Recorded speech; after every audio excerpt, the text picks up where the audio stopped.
Painted application ધોરણ 6 થી 12ના વિદ્યાર્થીઓ માટે અપડેટ થઈ ચૂકી છે. આ એપ્લિકેશનમાં શું છે? બધા જ વિષયના વિડીયોઝ છે. ગુજરાતની બેસ્ટ ફેકલ્ટી દ્વારા લાઈવ લેક્ચર્સ છે. આઈએમપી પ્રશ્ન છે, ટેસ્ટ સિરીઝ છે અને ગુજરાતના તમામ વિદ્યાર્થીઓ સાથે તમે તમારી કમ્પેરિઝન કરી શકો છો. ગેમિફિકેશન છે અને બીજું ઘણું બધું. તો તમે એપ્લિકેશન ડાઉનલોડ ન કરી હોય તો ડિસ્ક્રિપ્શનમાં લિંક આપી છે. હમણાં જ પ્લે સ્ટોર ઉપર જાઓ અને એપ્લિકેશન ડાઉનલોડ કરો. ઘરે બેઠીને સરસ મજાનું ગુજરાતની જોરદાર ફેકલ્ટી સાથે ભણો, સારા માર્ક્સે પાસ થાઓ. કરીએ છીએ. અગત્યના જે પ્રશ્ન છે એની પહેલા વાત કરી લઈએ. આ ચેપ્ટરમાંથી તમને અગત્યના કેવા કેવા પ્રશ્ન, પહેલા તો એ યાદ રાખો કે આ ચેપ્ટર કેટલા માર્ક્સનું છે. આ ચેપ્ટર કુલ કેટલા માર્ક્સનું છે? 5 માર્ક્સનું છે. કેટલા માર્કનું છે? 5 માર્ક્સનું આ ચેપ્ટર છે આખું. યાદ રાખજો બધા. ટોટલ માર્ક્સ કેટલા છે? 5 માર્ક. અને 5 માર્કની અંદર તમને વિભાગ બી ની અંદર યાદ રાખજો, વિભાગ બી ની અંદર 2 માર્કના 2 પ્રશ્ન, 2 માર્કના 2 પ્રશ્ન એટલે કેટલા થાય? 4 પૂછાશે. અને 1 માર્કનો નકશો,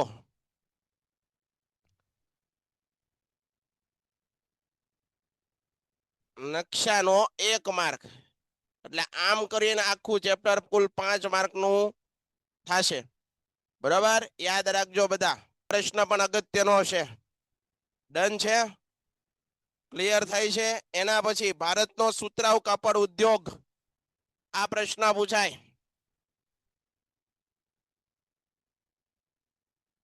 ભારતનો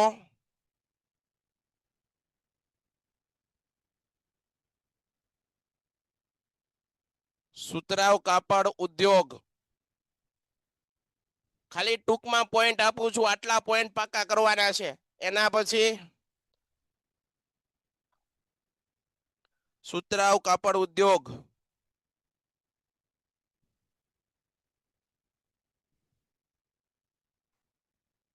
ત્યારબાદ ખાંડ ઉદ્યોગ, ભારતનો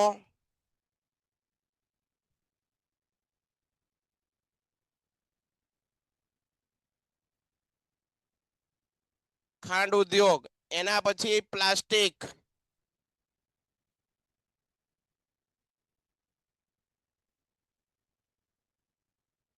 એના પછી સિમેન્ટ ઉદ્યોગ, એના પછી એક પર્યાવરણને અનુલક્ષીને પોઈન્ટ પૂછાય તો ઔદ્યોગિક પ્રદૂષણ. ઔદ્યોગિક પ્રદૂષણ એટલે શું? આ યાદ રાખજો. ઔદ્યોગિક પ્રદૂષણ વાળો ટોપિક પરીક્ષામાં પૂછાય. એટલી વસ્તુ તો તમને આવડવી જોઈએ. એના સિવાય 2-3 શબ્દ સમજવાના કે તમને, અહીંયા ધ્યાન આપજો. એના સિવાય તમને તો આ શબ્દ સમજાવવાની અંદર કયા કયા શબ્દ સમજાવવાના છે અહીંયા ધ્યાન આપો બધા. ભૂતકાળની પરીક્ષામાં પૂછાઈ ગયા છે અને પૂછાઈ જાય. અહીંયા ધ્યાન આપજો. પહેલો શબ્દ છે આ ટસર શું છે? એના પછી એક પૂરું નામ પરીક્ષામાં SAIL વિશે સમજાવો. SAIL આના વિશે સમજાવવાનું કે 1 માર્કમાં. આ 2 પ્રશ્ન ભેગા કરીને 2 માર્કનો પ્રશ્ન બની જાય. એના પછી BEL, આ શું છે એ પરીક્ષામાં પૂછાય. તો આ વસ્તુ તમને આવડવી જોઈએ.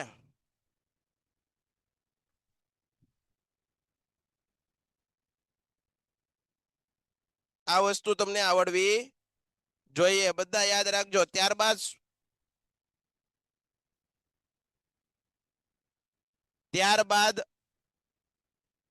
અહીંયા ધ્યાન આપજો. અગત્યના નામ અને ઉપનામ પરીક્ષામાં પૂછાય છે. તો એક તમને પ્રશ્ન પૂછાય છે denim city of India. Denim city of India આ તરીકે કોને ઓળખવામાં આવે? આ પ્રશ્ન પરીક્ષામાં પૂછાઈ જાય છે. એના પછી છે એક પ્રશ્ન પૂછાઈ જાય છે સુતરાઉ કાપડનું વિશ્વ મહાનગર, ભારતનું માન્ચેસ્ટર, ભારતનું માન્ચેસ્ટર અથવા તો બોસ્ટન તરીકે કોને ઓળખવામાં આવે એ બધું સમજશું, પણ અત્યારે ખાલી પ્રશ્ન પૂછાય છે કહું. પછી કાપડ ઉદ્યોગનું વિશ્વ મહાનગર, કાપડ ઉદ્યોગનું વિશ્વ મહાનગર, આ પણ પરીક્ષામાં પ્રશ્ન પૂછાય છે.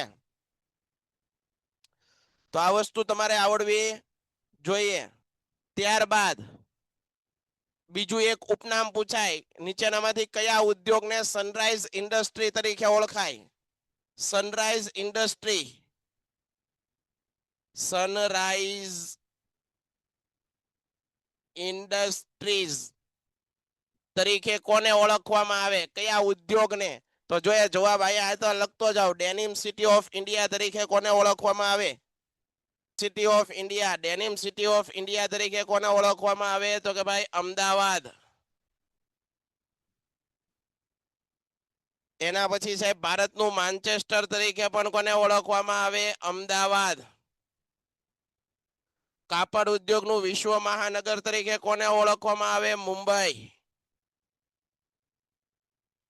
સનરાઈઝ ઇન્ડસ્ટ્રી તરીકે કોને ઓળખવામાં આવે? પ્લાસ્ટિક ઉદ્યોગ.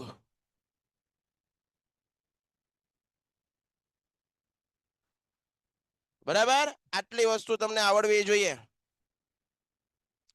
ચાલો આટલામાં કોઈને કઈ પ્રશ્ન કરો? હવે જેને પ્રશ્ન હોય પૂછી લ્યો, આમાં કઈ વાંધો હોય તો. ઓકે, પ્રિન્સભાઈ ને કારનો વાંધો છે. બોલ ભાઈ પ્રિન્સભાઈ. હેલો સર, બોલો ને. આપણે આખો બહુ બ્લર દેખાય છે સર, આખું શું દેખાય છે બેટા? હું એટલે કઈ સમજ નથી પડતું. શું બ્લર દેખાય છે, બ્લર દેખાય છે? ઓકે, ચાલ આપણે હરખું કરી બ્લર નાખીએ. દેખાય છે blur. આ બ્લર કેમ દેખાય છે ભાઈ કેમેરા વાળા ભાઈ? આ બ્લર દેખાય છે. હાલો થઈ ગયું હરખું. હાલો ભાઈ તીર્થભાઈ ને શું પ્રશ્ન છે? સર નીચું કરો, સ્ક્રીનશોટ પાડવો છે અને લેક્ચર હાલો કેટલા નીચું કરી નાખીએ. બરોબર બેટા, કરી નાખો હો. હાલો આયા ધ્યાન આપો ભાઈ. આપણે થોડુંક નીચું કરી નાખીએ. સ્ક્રીનશોટ પાડવો છે ને તો પેલા આનો આટલાનો તો તમને હું મોકલી જ દઈશ, પણ પછી મોકલીશ. આખું ચેપ્ટર પછી ને ત્યાં લગન તમારે વાંચવું હોય તો તમારે સ્ક્રીનશોટ પાડી લેવાનો. તમને અત્યારથી આટલી વસ્તુ બેટા ખબર પડતી જાય કે આ ચેપ્ટરમાં મારે કઈ વસ્તુ વધારે ધ્યાન દેવાની છે, એટલા માટે હું તમને આઈએમપી બધું દઉં. આનો સ્ક્રીનશોટ પાડી લ્યો. આ અગત્યના નામ ઉપનામ પરીક્ષામાં બહુ પૂછાય છે. કોને ડેનિમ સિટી ઓફ ઇન્ડિયા કહેવાય? તો અમદાવાદ. કોને ભારતનું માન્ચેસ્ટર કહેવાય? તો અમદાવાદ. કાપડ ઉદ્યોગનું વિશ્વ મહાનગર કોને કહેવાય? તો કે ભાઈ કાપડ ઉદ્યોગનું વિશ્વ મહાનગર કહેવાય છે બોમ્બે. અને સનરાઈઝ ઇન્ડસ્ટ્રી તરીકે કોને ઓળખાય છે? તો કે ભાઈ પ્લાસ્ટિક ઉદ્યોગ. હાલો ડન છે. તો હવે ધીમે ધીમે ધીમે લેક્ચર આગળ વધારીએ છીએ. એક એક પ્રશ્ન વાંચતા જઈએ, સમજતા જઈએ, આગળ વધીએ છીએ. ચાલો હવે હું કોમેન્ટ બધાની બંધ કરું અને મારે ભણાવવાનું છે એની વાત શરૂ કરીએ. નકર આ વાત જીતું ચાલે રાખશે. ચાલો પેલું છે ઉદ્યોગોનું મહત્વ પર ટૂંક નોંધ લખો. ભાઈ ઉદ્યોગો તમને ખબર છે તમારી આજુબાજુ રોજબરોજના જીવનમાં જોશો, તમે આજુબાજુ જોશો, કોઈ જગ્યાએ ટ્રાવેલિંગ કરતા હો તો એ દરમિયાન પણ તમે જોશો નાના મોટા ઘણા બધા ઉદ્યોગો તમને જોવા મળશે. કોઈક જગ્યાએ લોખંડ ગાળવાની ભઠ્ઠી હશે, કોઈક જગ્યાએ પ્લાસ્ટિક ઉદ્યોગ હશે, કોઈક જગ્યાએ ખાતરની ઇન્ડસ્ટ્રી હશે, કોઈ જગ્યાએ ફૂડ પ્રોસેસિંગ યુનિટ હશે. આવી તો અઢળક ઉદ્યોગો આપણા દેશની અંદર છે. ખાલી ને ખાલી આપણા દેશમાં નહીં, સમગ્ર વિશ્વમાં. બરોબર, ઉદ્યોગોથી તો આપણું જીવન છે. ઉદ્યોગો સાથે આપણું જીવન જોડાયેલું છે, સંકળાયેલું છે. તો દરેક રાષ્ટ્રની પ્રગતિ ઉદ્યોગના વિકાસ આધારિત હોય. જે રાષ્ટ્રની અંદર, જે દેશની અંદર ઉદ્યોગો વધારે તો એની આર્થિક આવક વધારે. આર્થિક આવક વધારે તો એ દેશ આર્થિક રીતે કેવો હોય? આગળ હોય. સમજાય છે? આગળ. ઔદ્યોગિક વિકાસ વિના આર્થિક વિકાસ ન થાય. જે દેશની અંદર ઉદ્યોગો નથી, જે દેશની અંદર મોટી મોટી રિફાઇનરીઓ, ફેક્ટરીઓ, નવા યુનિટ્સ નથી, તો એ દેશ આર્થિક રીતે એટલો બધો આગળ હોય નહીં. સમજાય છે? તો આર્થિક રીતે તમે આગળ છો એ નક્કી કેમ થાય? એ દેશની અંદર ઉદ્યોગો, એ દેશની અંદર ઉત્પાદન ઉદ્યોગ વધારે થતું હોય, નવી નવી વસ્તુઓ બનતી હોય, તો આપણે એવું કહી શકાય કે એ દેશ આર્થિક રીતે આગળ છે, એના ઉદ્યોગો બહુ છે. ઔદ્યોગિક વિકાસથી દેશની અર્થવ્યવસ્થા મજબૂત બને. ભાઈ એ તો સ્વાભાવિક વસ્તુ છે. ઉદ્યોગો વધારે હશે તો માણસોને રોજગારી વધારે મળશે, અને માણસની રોજગારી વધારે મળશે તો એનું જીવન ધોરણ સુધારો આવશે, અને જીવન ધોરણ સુધરશે તો આર્થિક રીતે દેશ પણ આગળ આવશે. લોકો ભણશે, બરોબર, વિશ્વમાં કાંઈક વિદેશમાં જાહે ભણવા માટે. પૈસા હોય તો ને. હવે વિચાર કરો, તમારી આગળ ટેલેન્ટ છે, તમારી આગળ ડિગ્રી છે, તમારી આગળ એજ્યુકેશન સારું એવું છે, પણ તમારા દેશની અંદર ઉદ્યોગો જ નથી, તો એના કારણે શું થાય? તમારું જે લાયકાત છે એના પ્રમાણે તમને કામ મળે નહીં, તો એ તો ફોલ્ટ છે, એ તો ફોકટ જાય આપણું ભણતર, બરોબર ને? તો જે દેશની અંદર, એટલે જ આપણા દેશની અંદરથી પણ ઘણા લોકો છે વિશ્વમાં જાય છે. એનું કારણ છે, એને કંઈક ને કંઈક એમ લાગે છે કે ભાઈ મારું ટેલેન્ટ છે, હું વિશ્વમાં દેખાડી શકું, એટલે એ આટલું બધું ભણ્યા હોય છે તો એ લોકો બીજા દેશમાં જઈને પણ સેવા કરતા હોય છે. એને ના સારા એવા પેકેજ આપે છે, પગાર આપતા હોય છે, એટલા માટે, બરાબર? તો દેશના વિકાસથી અર્થવ્યવસ્થા ઘણી મજબૂત બને. દાખલા તરીકે અમેરિકા છે, તો અમેરિકાની અંદર ઉદ્યોગો સારા એવા પ્રમાણમાં હશે, બરોબર છે. આના કારણે લોકોને રોજગારી વધારે મળતી હોય. રશિયા, જાપાન, દક્ષિણ કોરિયા વગેરે દેશો ઔદ્યોગિક વિકાસ સાધીને સમૃદ્ધ અને વિકસિત દેશો બની ગયા છે. જે દેશોમાં ઉદ્યોગોનો વિકાસ થયો નથી અથવા તો ઓછો થયો છે, જે દેશની અંદર ઉદ્યોગોનો વિકાસ થયો જ નથી અથવા તો ઓછો થયો, આજે એવું ન કહી શકાય કે એક પણ દેશની અંદર ઉદ્યોગોનો વિકાસ નથી થયો, તો છે પણ ઓછો હોય બીજા દેશોની સમકક્ષ, તો ત્યાં સંસાધનોનો, ઉદ્યોગોનો કાચા માલ તરીકે કરી શકતા નથી. એ દેશોએ પોતાના કુદરતી સંસાધનોને ઓછા મૂલ્યે વેચી અને તે જ કાચા માલમાંથી બનેલી વસ્તુ મોંઘા ભાવે વિદેશો પાસેથી, સમજો તમે, જે દેશની અંદર ઉદ્યોગો ન હોય તો એને શું કરવી પડે? વસ્તુઓ છે એ બહારથી ખરીદવી પડે, અને બહારથી ખરીદવી પડે તો એ આપણી આગળ ભાવ કેવા લે? વધારે લે. સમજણ પડે છે ને તમને? હે ને? પરિણામે તેઓ ઔદ્યોગિક વિકાસ કરી શકતા નથી. આર્થિક વિકાસ એનો શું થઈ જાય છે? રૂંધાઈ જાય. રૂંધાઈ જાય એનો મતલબ હું અટકી પડે છે, બરોબર છે, પાછો પડે છે. દેશમાં ઉદ્યોગો સ્થાપવાથી ઉત્પાદનમાં વધારો થાય છે. શું કીધું? દેશની અંદર ઉદ્યોગો સ્થાપો, આ ઉદ્યોગો સ્થાપવાથી ઉત્પાદન વધે, કારણ કે રોજગારી મળે. મેં તમને હમણાં જ કીધું, ઉદ્યોગો હશે, નવી નવી રિફાઇનરીઓ હશે તો યુવાનોને નોકરી મળશે, અને નોકરી મળશે તો એ લોકોને આર્થિક રીતે પણ ફાયદો થશે અને દેશને પણ ફાયદો થાય, કારણ કે આવક વધે દેશની, રાષ્ટ્રીય આવક. આપણે ભણ્યા હતા, લોકોનું જીવન ધોરણ ઊંચું આવે. મેં તમને કીધું, રોજગારી હોય ને તો લોકોનું જીવન ધોરણ ઊંચું આવે, બાળકો છે, યુવાનો છે, સારું એવું શિક્ષણ લઈ શકે અને પોતાનું ભાવિ બનાવી શકે, દેશને આગળ લઈ જઈ શકે. ઉદ્યોગોમાં રોજગારી મળવાથી લોકોનું જીવન ધોરણ સુધરે, બરોબર છે. આજે આપણા દેશમાં વિદ્યાર્થી મિત્રો તકલીફ એ છે કે આપણા દેશની વસ્તી જેટલી બધી છે, એના કારણે તમને ખબર છે યુવાનો છે એની આગળ નોલેજ પણ છે, યુવાનો પાછળ એજ્યુકેશન ડિગ્રી પણ છે, છતાં રોજગારીનો અભાવ છે. આપણા દેશની અંદર બેરોજગારી છે, પણ કેવી બેરોજગારી છે? શિક્ષિત, ભણેલા ગણેલા બેરોજગાર રખડી રહ્યા છે. શું કરવા? એમાં દેશનો વાંક નથી કાઢવાનો, કારણ કે આપણા દેશની પોપ્યુલેશન એટલી છે અને ઉદ્યોગો એની સરખામણીમાં ઓછા છે. સમજાય છે? ઉદ્યોગોમાં કામ કરતા લોકોનું તકનીક જ્ઞાન વધે છે. ઉદ્યોગોની અંદર કામ કરતા હોય તો એની આગળ નોલેજ હોય ત્યારે જ કામ કરતા હોય. એને જુદા જુદા મશીન, કોમ્પ્યુટર્સ, આ બધું એને ચલાવતા આવડતું હોય છે, તો એને લીધે એનો ટેકનિકલ જ્ઞાન પણ એનું વધે છે. તે સાથે તેમની ઉત્પાદન ક્ષમતા, આવક, ખરીદ શક્તિ, તે વસ્તુઓ ખરીદી શકે એને જે મનપસંદ હોય તે. આમ થવાથી રાષ્ટ્રનો વિકાસ પણ થાય. જો ભાઈ એક વસ્તુ યાદ રાખજો, જે દેશના લોકોની આવકમાં વધારો હોય, જે દેશના લોકોને રોજગારી મળતી હોય, તો આર્થિક રીતે દેશને પણ ફાયદો થતો હોય. સમજાય છે?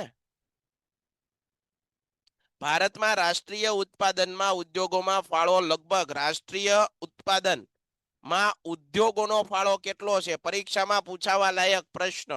ભારતના રાષ્ટ્રીય ઉત્પાદનમાં ઉદ્યોગોનો ફાળો કેટલો છે? કેટલા ટકા જેટલો છે? મને તમારે યાદ રાખવાનું છે. કેટલા ટકા જેટલો? 29% જેટલો ઉદ્યોગોનો ફાળો છે.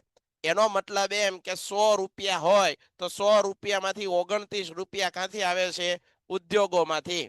29% જેટલો ફાળો તો ઉદ્યોગોનો છે. ત્યાંથી આવક આવે છે દેશની રાષ્ટ્રીય આવકને. સમજણ પડે તમને? સમજણ પડે? ઓકે. જે ઉદ્યોગનું મહત્વ દર્શાવે છે, જો આવા જુદા જુદા ઉદ્યોગો, મોટી મોટી ઇન્ડસ્ટ્રીઓ, ફેક્ટરીઓ, રિફાઇનરીઓ, આવું બધું જોવા મળે છે. બરાબર. હવે ત્યારબાદ ઉદ્યોગોનું વર્ગીકરણ છે. બરાબર. આ ઉદ્યોગોનું વર્ગીકરણ મેં આગળ તમને પ્રશ્ન મોસ્ટ આઈએમપી માં નથી લખાયો, છતાં પણ લખી નાખજો, પરીક્ષામાં પૂછાય. આ આપણે ભણવાનું છે વ્યવસ્થિત રીતે અને પરીક્ષામાં પૂછાય છે. તો આ પ્રશ્ન તમને આવડવો જોઈએ. આગળ પણ આપણે લખી નાખીએ, જ્યાં બોર્ડ વર્ક કરેલું એમાં આ પ્રશ્ન લખી નાખીએ. ઉદ્યોગોનું વર્ગીકરણ. હાલો ભાઈ, ડન છે. આ ઉદ્યોગોનો વર્ગીકરણ વાળો ટોપિક આપણે કરીને જવાનો પરીક્ષાની અંદર. અહીંયા જે કાંઈ પણ તમને આપ્યું છે એ આ ચેપ્ટરમાંથી આટલી વસ્તુ તમારે કરીને જવાની છે અને જવાની જ. ડન. આગળ.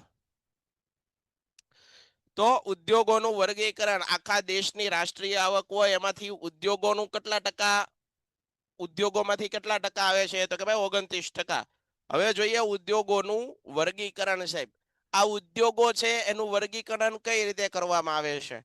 ઉદ્યોગોનું વર્ગીકરણ છે એ મુખ્યત્વે કેટલી રીતે કરવામાં આવે છે? 3 રીતે કરવામાં આવે છે ભાઈ, યાદ રાખજો. ઉદ્યોગોનું વર્ગીકરણ છે એ ઉદ્યોગોનું વર્ગીકરણ જો એક કયા પ્રકારે? માનવ શ્રમિકોની સંખ્યાના આધારે અથવા માનવ શ્રમના આધારે. યાદ રાખજો, શાંતિથી એક એક વસ્તુ યાદ રાખતા જઈએ. એક એનું વર્ગીકરણ કેના કરવામાં આવે છે? માનવ શ્રમના આધારે ઉદ્યોગોનું વર્ગીકરણ થાય. આ પહેલો પોઈન્ટ. વર્ગીકરણ એક રીતે માનવ શ્રમના આધારે. બીજું છે માલિકીનું ધોરણ અને કાચા માલના સ્ત્રોતના આધારે. પહેલું છે શ્રમિકોની સંખ્યાના આધારે. જો અહીંયા લખ્યું, જોતા જઈએ આપણે. પહેલું છે શ્રમિકોની સંખ્યાના આધારે. શ્રમિકોની સંખ્યાના આધારે ઉદ્યોગોને 2 જૂથમાં વહેંચવા. શ્રમિકો એટલે કોણ? દાખલા તરીકે મારી આગળ એક ખાંડની મોટી ફેક્ટરી છે. મારી ખાંડની ફેક્ટરીની અંદર 200 મજૂરો, 200 શ્રમિકો કામ કરે છે. શ્રમિક એટલે કે નોકરી કરતા હોય એ લોકો, જેને મજૂર કહી શકો અથવા શ્રમિક કહી શકો. 200 જણા કામ કરે છે. બરોબર છે. તો એ શ્રમિકોની સંખ્યા થઈ. તો જુઓ, શ્રમિકોની સંખ્યાના આધારે પણ ઉદ્યોગોને પાછા એમાં પણ 2 પ્રકાર, 2 જૂથમાં વહેંચવામાં આવે છે. એક મોટા પાયા પરના ઉદ્યોગો અને નાના પાયા. દાખલા તરીકે ઘરની અંદર એક ગૃહ ઉદ્યોગ બહેનો ચલાવે છે અને 5 થી 7 બહેનો છે, એ પાપડ છે એ બનાવી અને વસ્તુઓ વેચે છે આજુબાજુની સોસાયટીની અંદર. તો આ ઉદ્યોગ જ થયો. પણ કેવો થયો? મોટો ઉદ્યોગ કે નાનો ઉદ્યોગ? નાનો ઉદ્યોગ. એનું કારણ શું? કારણ કે એમાં શ્રમિકોની સંખ્યા કેવી છે? ઓછી છે. પરંતુ મેં કીધું કે મારે પોતે ખાંડની ફેક્ટરી છે, તો એની અંદર 200 મજૂરો કામ કરે છે. આ ઉદ્યોગ મોટો. એની જગ્યાએ રિલાયન્સ છે, તો રિલાયન્સની અંદર તો હજારો શ્રમિકો કામ કરે છે. તો આ રિલાયન્સ ઇન્ડસ્ટ્રી કેવી છે? મોટા પાયા પરનો ઉદ્યોગ છે. કેવો ઉદ્યોગ? મોટા પાયા પરનો. ટાટા, એ બધી રિલાયન્સ, અદાણી, આ બધી મોટા પાયા પરનો ઉદ્યોગ છે. સમજાય છે? સમજાય છે? તો ઉદ્યોગોનું વર્ગીકરણમાં પહેલું શ્રમિકોની આધારે. મજૂર શ્રમિકો કેટલા છે એના આધારે ઉદ્યોગોને પાછા 2 જૂથમાં વહેંચવામાં આવે. બરોબર છે? યાદ રાખી લેવું. જે ઉદ્યોગમાં, અહીંયા ધ્યાન આપો, જો પછી એની વ્યાખ્યા કીધી કે ભાઈ જે ઉદ્યોગોમાં શ્રમિકોની સંખ્યા મોટી હોય, એને વધુ રોજગાર દેતી હોય જે કંપની અથવા સંસ્થા, એ ઉદ્યોગોને મોટા ઉદ્યોગો કહેવાય. સાંભળી લેજો બધા. જે ઉદ્યોગોમાં શ્રમિકોની સંખ્યા મોટી હોય. શું હોય ભાઈ? શ્રમિકોની સંખ્યા મોટી હોય તો એવો ઉદ્યોગ છે એને મોટા પાયા પરનો ઉદ્યોગ કહેવાય. દાખલા તરીકે ખાંડ ઉદ્યોગ છે, સુતરાઉ કાપડનો ઉદ્યોગ છે, લોખંડ ઉદ્યોગ છે. બરોબર? આ બધા મોટા મોટા ઉદ્યોગ છે, એમાં કેટલા બધા માણસો કામ કરતા હોય. સમજણ પડે છે? તો એને મોટા પાયા પરનો ઉદ્યોગ કહી શકાય. દાખલા તરીકે સુતરાઉ કાપડનો ઉદ્યોગ. ડન છે? એટલી વસ્તુ ક્લિયર? જેટલું સમજાવું ને એટલી જ વસ્તુ. અત્યારે તમારું ધ્યાન ખાલી એટલી જ વસ્તુમાં કે શ્રમિકોની સંખ્યાના આધારે ઉદ્યોગોનું વર્ગીકરણ. બસ, બીજો વિચાર મૂકી દેવાનો. ઉદ્યોગોનું વર્ગીકરણ સાહેબ ભણાવે છે અને એમાં એક ટોપિક ભણાવે છે શ્રમિકોની સંખ્યાના આધારે વર્ગીકરણ. તો સાહેબે એમ કીધું કે ઉદ્યોગોના બે રીતે વહેંચવામાં આવે છે, એક નાના ઉદ્યોગ, મોટા ઉદ્યોગ. પછી બેયની વ્યાખ્યા લખી નાખવાની. જે ઉદ્યોગોમાં શ્રમિકોની સંખ્યા વધારે હોય અથવા તો કંપની રોજગારી વધારે દેતી હોય તો એવા ઉદ્યોગોને મોટા ઉદ્યોગ કહેવાય. દાખલા તરીકે સુતરાઉ કાપડ ઉદ્યોગ, લોખંડ ઉદ્યોગ, બરાબર, આ બધા.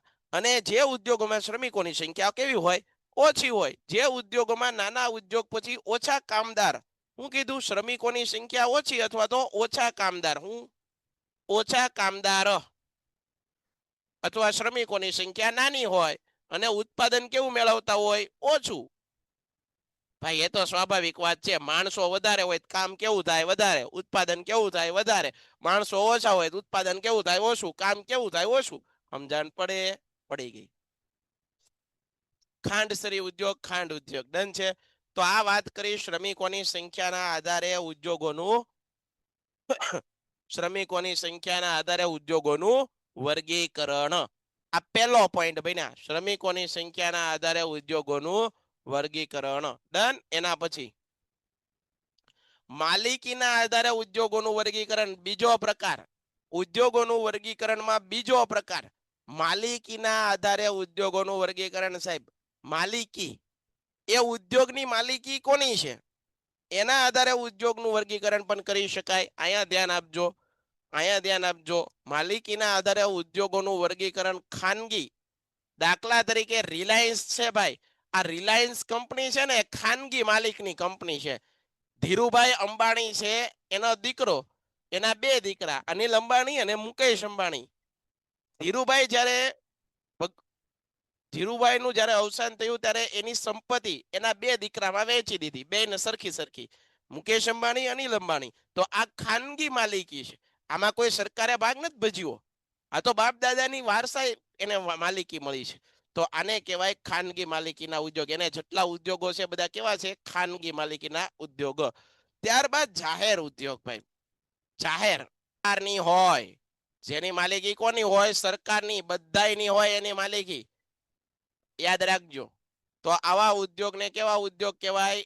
ખાનગી માલિકી, જાહેર અને સંયુક્ત અને સહકારી. સંયુક્ત અને સહકારી એટલે શું? જેની માલિકી સરકારની હોય અને એમાં અડધું ખાનગી માલિક હોય, ભળી હોય. ખાનગી અને સરકાર બે ભેગા થઈને જે માલિકી હોય એને સહકારી. ઘણી વખત તમે સહકારી બેંક એવું સાંભળ્યું છે, સહકારી દૂધ મંડળી એવું સાંભળ્યું છે, જેની અંદર સરકારના અમુક માણસો હોય અને ખાનગી માલિકો હોય, એ ભેગા થઈને બનાવે. સમજાય છે? અહીંયા કોકને પ્રશ્ન પૂછાય છે, ચાલો અહીંયા ધ્યાન આપો. તો માલિકીના આધારે ત્રણ પ્રકાર પડે, બરાબર? ફેરીવાર ઉદ્યોગોનું વર્ગીકરણ કેટલા પ્રકારે? ત્રણ પ્રકારે. માનવ શ્રમના આધારે, બીજું માલિકીના આધારે, અને ત્રીજું કાચા માલના સ્ત્રોતના આધારે. જો કાચા માલના સ્ત્રોતના આધારે, માલિકીના આધારે બરોબર, ઉદ્યોગોનું વર્ગીકરણ ત્રણ પ્રકારે. પેલા શ્રમિકોના આધારે, માલિકીના આધારે અને કાચા માલના સ્ત્રોતના આધારે. શ્રમિકોના આધારે એટલે જેની અંદર પેન્ટેડ એપ્લિકેશન ધોરણ 6 થી 12ના વિદ્યાર્થીઓ માટે અપડેટ થઈ ચૂકી છે. આ એપ્લિકેશનમાં શું છે? બધા જ વિષયના વિડીયોઝ છે. ગુજરાતની બેસ્ટ ફેકલ્ટી દ્વારા લાઈવ લેક્ચર્સ છે, આઈએમપી પ્રશ્ન છે, ટેસ્ટ સિરીઝ છે, અને ગુજરાતના તમામ વિદ્યાર્થીઓ સાથે તમે તમારી કમ્પેરિઝન કરી શકો છો. ગેમિફિકેશન છે અને બીજું ઘણું બધું. તો તમે એપ્લિકેશન ડાઉનલોડ ન કરી હોય તો ડિસ્ક્રિપ્શનમાં લિંક આપી છે, હમણાં જ પ્લે સ્ટોર ઉપર જાઓ અને એપ્લિકેશન ડાઉનલોડ કરો. ઘરે બેઠીને સરસ મજાનું ગુજરાતની જોરદાર ફેકલ્ટી સાથે ભણો, સારા માર્ક્સે પાસ થાઓ. શ્રમિકો વધારે હોય, જેની અંદર મજૂરો વધારે હોય, તેમાં ઉત્પાદન વધારે હોય, ઉદ્યોગ મોટો હોય, અને મોટો ઉદ્યોગ કહેવાય. જેની અંદર શ્રમિકોની સંખ્યા ઓછી અને નાનો ઉદ્યોગ કહેવાય. એ વાત થઈ ગઈ. હવે માલિકીના આધારે પાછા ઉદ્યોગોનું પ્રકાર ત્રણ પ્રકાર પડે. કયા કયા? તો કે ભાઈ ખાનગી માલિકીના ઉદ્યોગો, ત્યારબાદ જાહેર સાહસના ઉદ્યોગો અને સહકારી સાહસના ઉદ્યોગો. બરોબર? આગળ અંબાણી, ટાટા, બિરલા, બજાજ વગેરે જૂથોની કંપનીઓ, ઉદ્યોગોના માલિકો કેવા છે? ખાનગી. એના બાપ દાદાની વારસાગત મિલકત છે. તો આ કેવી માલિકી કહેવાય? ખાનગી માલિકીના ઉદ્યોગો. પણ ભિલાઈનો પોલાદ ઉદ્યોગનો કારખાનું છે, હેવી ઇલેક્ટ્રિક લિમિટેડ જાહેર ક્ષેત્રના ઉદ્યોગો જેની માલિકી વ્યવસ્થા સરકારની છે, એને જાહેર ઉદ્યોગો કહેવાય. જેની માલિકી સરકારની હોય એ જાહેર કહેવાય. ઓઇલ ઇન્ડિયા લિમિટેડ જાહેર અને ખાનગી ક્ષેત્રનું સંયુક્ત સાહસ છે. જ્યારે કેટલીક ખાંડની મિલો, દૂધ ઉત્પાદક ડેરીઓ, સહકારી મંડળી બે ભેગા થઈને હલાવે એને સહકારી મંડળી કહેવાય. સાહેબ, કાચા માલના સ્ત્રોતના આધારે ઉદ્યોગોનું વર્ગીકરણ કઈ રીતે થાય? કાચા માલના સ્ત્રોતના આધારે. તો કાચા માલના સ્ત્રોતના આધારે ઉદ્યોગોને કૃષિ આધારિત, બરોબર, કાચા માલ એટલે કે કોઈ વસ્તુ, દાખલા તરીકે સમજાવી દઉં તમને, અહીંયા સાંભળો તમે. કોઈ વસ્તુ છે એની કાચો માલ છે, ખેતીમાંથી આવતો હોય. દાખલા તરીકે સુતરાઉ કાપડ છે તો એ કેમાંથી બને? કપાસમાંથી. શેરડી છે એટલે ખાંડ ને ગોળ ને કેમાંથી બને? તો કે ભાઈ શેરડીમાંથી. તો આ કૃષિ આધારિત ઉદ્યોગ થયો? હા, થયો. બરોબર છે. ઘઉંના લોટ બનાવવાનું મોટું કારખાનું હોય, તેમાંથી ઘઉં ક્યાંથી આવે? તો એ ખેતીમાંથી. બરોબર. સિંગતેલ બનાવવાની રિફાઇનરી હોય તો કેમાંથી આવે? ખેતી. તો આ બધા કૃષિ આધારિત ઉદ્યોગો. દાખલા તરીકે સુતરાઉ કાપડ, જે કૃષિ આધારિત અને ખનિજ આધારિત, આવા બે પ્રકાર પાડવામાં આવે છે. કાચા માલના સ્ત્રોતના આધારે ઉદ્યોગોને બે પ્રકારે, કૃષિ આધારિત અને એના પછી ખનિજ આધારિત ઉદ્યોગો. કેવા આધારિત? ખનિજ આધારિત ઉદ્યોગો. હાલો સાહેબ, ડન છે. આટલી વસ્તુ અમે સમજી ગયા છીએ. સુતરાઉ કાપડ, રેશમી કાપડ, શણ. સાંભળજો, સુતરાઉ કાપડ છે, રેશમી કાપડ, શણ, ઊન કાપડ, કાગળ, ખાંડ, ખાદ્ય તેલ વગેરે કેમાંથી બને છે? તો કે ભાઈ કૃષિ આધારિત છે. એની કાચો માલ ક્યાંથી આવે છે? ખેતીમાંથી. તો આ કૃષિ આધારિત થયા ને ભાઈ? સમજાય છે ને? હા ભાઈ સમજાય સાહેબ. સમજાય અત્યારે હું કરવા ન સમજાય? આ તો સમજાઈ જાય એવું તમે કીધું કે જેમાંથી કાચો માલ કૃષિમાંથી મળતો હોય એને કૃષિ આધારિત ઉદ્યોગો કહેવાય. બરોબર છે. જ્યારે લોખંડ છે ખેતીમાંથી ન આવે, એ જમીનમાંથી કુદરતી રીતે બને. આપણે આગળનું ચેપ્ટર જ ભણ્યા, લોખંડ, પોલાદ, તાંબુ ની બધું. બરોબર. તો એ લોખંડ, સિમેન્ટ, કાચ વગેરે બનાવવા ઉદ્યોગો, એલ્યુમિનિયમ, તાંબુ, રસાયણ, ખાતર, પરિવહનના ઉપકરણો, આ ઉદ્યોગો ખનિજ આધારિત છે. કેવા આધારિત છે ભાઈ? ખનિજ આધારિત. યાદ આવી ગયું ભાઈ? તમારે આ એક પ્રશ્ન પાકો કરી નાખવાનો છે, ઉદ્યોગોનું વર્ગીકરણ. સાહેબ, આ તમને બધાને પાકો થઈ જવો પડે કે ઉદ્યોગોનું વર્ગીકરણ મુખ્ય રીતે 3 રીતે થાય છે. એક, શ્રમિકોની સંખ્યાના આધારે, બીજું છે માલિકીના આધારે, અને ત્રીજું છે કાચા માલના સ્ત્રોતના આધારે. સાહેબ, તમે એમ કહો કે ભાઈ શ્રમિકોની સંખ્યાના આધારે કેમ? કે ભાઈ જે ઉદ્યોગની અંદર શ્રમિકોની સંખ્યા વધારે હોય, બરોબર, એવા ઉદ્યોગોને મોટા પાયાના ઉદ્યોગો કહેવાય. જે ઉદ્યોગોમાં શ્રમિકોની સંખ્યા ઓછી હોય એને નાના ઉદ્યોગો કહેવાય. બરાબર છે. તો એ વસ્તુ યાદ રાખવાની. હવે ભાઈ મોટા શ્રમિકોની સંખ્યા જાજી હોય તો ઉત્પાદન કેવું થાય? વધારે. બરાબર. ઉત્પાદન કેવું મળે? વધારે. કામ કરનારાની સંખ્યા વધારે હોય તો ઉત્પાદન વધારે, કામ કરનારાની સંખ્યા ઓછી હોય તો ઉત્પાદન ઓછું. ડન છે? પાકું છે. એના પછી માલિકીના આધારે સંસાધનોનું વર્ગીકરણ. માલિકીના આધારે સંસાધનોનું વર્ગીકરણ મુખ્યત્વે 3 રીતે થાય.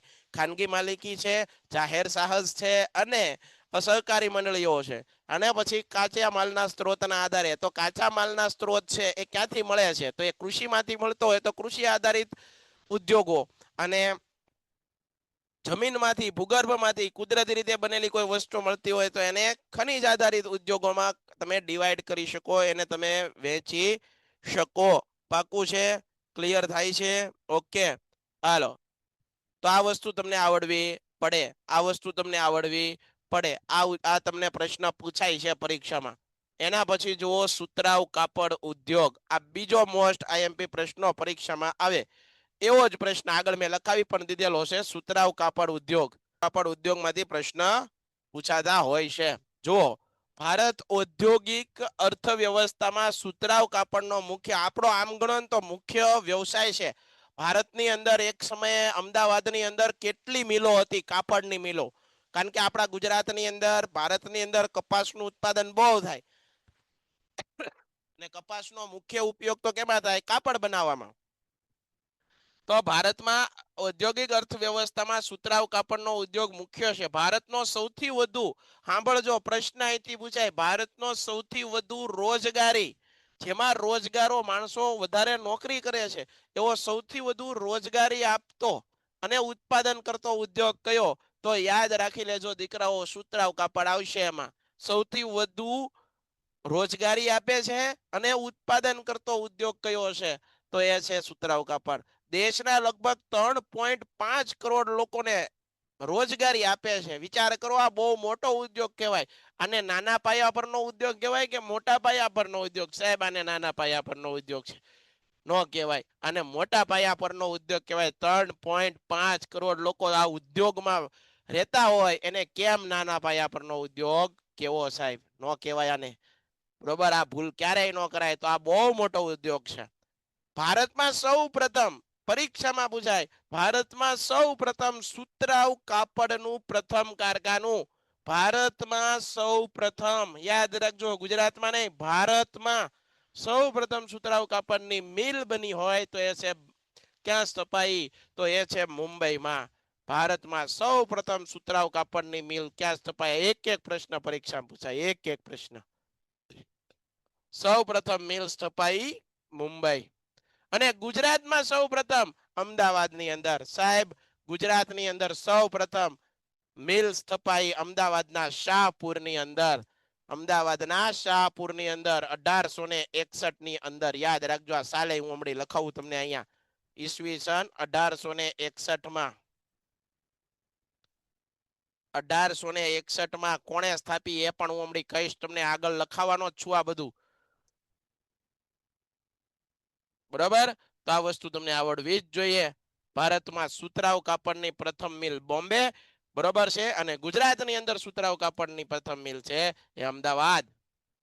શરૂઆતમાં મોટા ભાગની મિલો મહારાષ્ટ્રમાં અને ગુજરાતમાં સ્થપાઈ. કારણ કે આ પ્રદેશોમાં કપાસ છે, કપાસ છે એનું મોટું ઉત્પાદન અને વિશાળ બજાર જોવા મળે છે.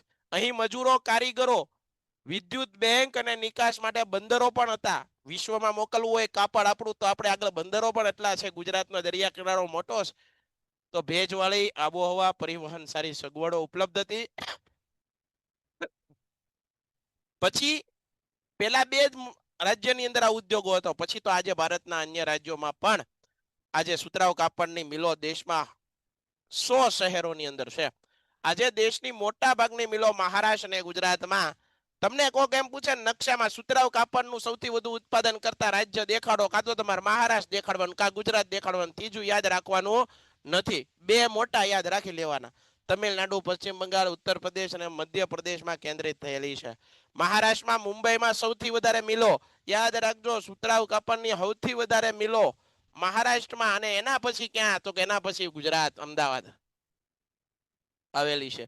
તેથી સુતરાઉ કાપડનું, તેથી મહારાષ્ટ્ર છે ને બેટા, એને સુતરાઉ કાપડનું વિશ્વ મહાનગર, સુતરાઉ કાપડનું વિશ્વ મહાનગર તરીકે કોને ઓળખવામાં આવે? આગળ જ હમણાં જ સાહેબે લખાયું, ઓલામાં વાદળું બનાવીને લખાયું, સુતરાઉ કાપડનું વિશ્વ મહાનગર કહેવાય છે. આ ઉપરાંત પુણે, કોલ્હાપુર, ભીવડી, ઔરંગાબાદ, જલગાંવ, સોલારપુર, નાગપુર, આમ તો ભારતના જુદા જુદા શહેરોની અંદર, અમદાવાદની અંદર, કલોલ, સુરત, ભરૂચ, ભાવનગર, આ બધા શહેરોની અંદર સુતરાઉ કાપડ મળે.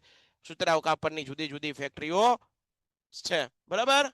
એના પછી આ ઉદ્યોગ આજે ઊંચી જાતના કપાસની અછત અને જૂના યંત્રનો ઉપયોગ, અનિયમિત વીજ પુરવઠો, શ્રમિકોની ઓછી ઉત્પાદકતા, કૃત્રિમ રેસાના કાપડની સ્પર્ધા, હાથે સિન્થેટિક કાપડ આવવા મળ્યું. એના કારણે વિશ્વ બજારમાં સ્પર્ધા શરૂ સમસ્યાનો ભોગ બન્યો છે. ભારતમાં અનેક દેશમાં સુતરાઉ કાપડ વસ્ત્રોની નિકાસ કરે એટલે આપણું સુતરાઉ કાપડ વિશ્વમાં જાય છે. Russia, UK, US, Sudan, Nepal, France, Australia, દક્ષિણ આફ્રિકા જેવા દેશોમાં જાય છે. સુતરાઉ કાપડની નિકાસમાં વિશ્વમાં ચીન પછી ભારત દ્વિતીય સ્થાને છે. ચીન પછી સુતરાઉ કાપડની નિકાસની અંદર ચીન પછી બીજા નંબરે છે ભાઈ. ચીન, જો ચીન પહેલા નંબરે, અને એના પછી બીજા નંબરે કોણ? તો એના પછી બીજા નંબરે ભારત, બરોબર? ચીન પછી બીજા નંબરે ભારત. યાદ રાખજો, સુતરાઉ કાપડ છે એના ઓલામાં બીજા નંબરે ભારત. ડન છે? તો આ વસ્તુ તમને આવડવી જોઈએ, આ વસ્તુ તમને આવડવી જોઈએ. હાલો, હવે આગળ એક પોઈન્ટ લખાવી દઉં અને પછી આજનો લેક્ચર આપણે અહીંયા પૂરો કરીએ છીએ. ભારતમાં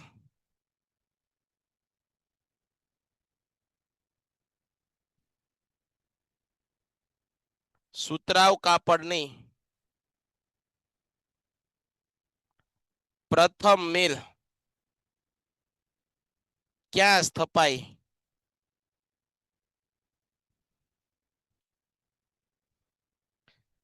ગુજરાતમાં.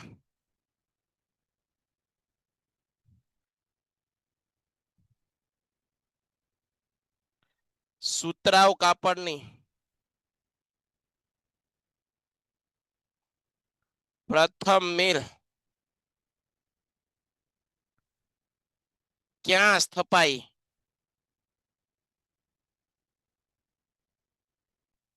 અહીંયા ધ્યાન આપજો.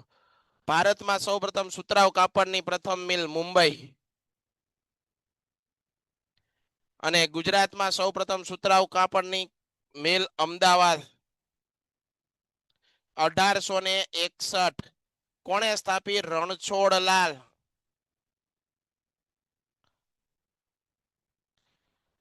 છોટાલાલ રેટિયા વાળાએ પ્રથમ મિલની સ્થાપના કરી. બરાબર, તો આ વસ્તુ તમને આવડવી જોઈએ. ભારતમાં અને ગુજરાતમાં સુતરાઉ કાપડની પ્રથમ મિલ. ડન છે. તો આજનો આ લેક્ચર આપણે અહીંયા. હા, ફેરફાર શા માટે? ભાઈ એક પ્રોબ્લેમ આવી ગયો હતું, એક કામ આવી ગયું હતું, એટલા માટે ફેરફાર કરેલો છે. અને ખાસ કરીને વેકેશનનો માહોલ છે, વિદ્યાર્થીઓ છે એ અનિયમિત છે એટલા માટે. હો ભાઈ, સોમવારથી બધું રેગ્યુલર થઈ જાય. આમ તો કાલથી હવે રેગ્યુલર થઈ જાય કારણ કે સ્કૂલ બધાની શરૂ થઈ છે. તો આજનો લેક્ચર અહીંયા સુધી રાખીએ છીએ. જય હિન્દ, જય ભારત, ધન્યવાદ. ભારત માતા કી જય. પેન્ટેડ એપ્લિકેશન ધોરણ 6 થી 12 વિદ્યાર્થીઓ માટે અપડેટ થઈ ચૂકી છે. આ એપ્લિકેશનમાં શું છે? બધા જ વિષયના વિડીયોઝ છે. ગુજરાતની બેસ્ટ ફેકલ્ટી દ્વારા લાઈવ લેક્ચર્સ છે. આઈએમપી પ્રશ્ન છે, ટેસ્ટ સિરીઝ છે અને ગુજરાતના તમામ વિદ્યાર્થીઓ સાથે તમે તમારી કમ્પેરિઝન કરી શકો છો.